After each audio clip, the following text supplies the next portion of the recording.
Of course, the first thing really is, what are we living on? We're living on the Earth, and the Earth is a planet, and a planet is a body that's orbiting a star. Our sun is a star, and it's an object that is using fusion to create heat.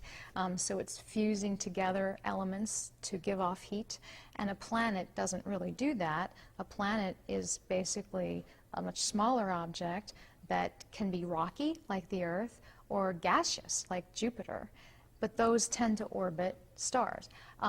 Moons are another thing. A moon is something that's orbiting a planet, that's orbiting a star. There are lots of orbits in astronomy. So you have moons, you have planets, you have stars. The stars are orbiting the center of the galaxy. So a galaxy is a collection of billions and billions of stars.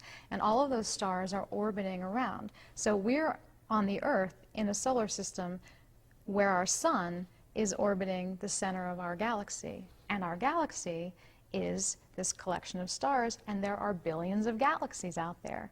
And some of the galaxies are moving toward each other. Many of them are moving away from each other. And so these individual objects, as you build up in mass, you get to a larger and larger collection. And then even galaxies themselves are in clusters of galaxies.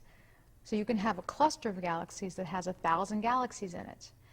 Why is it a cluster? Because it's gravitationally bound to itself.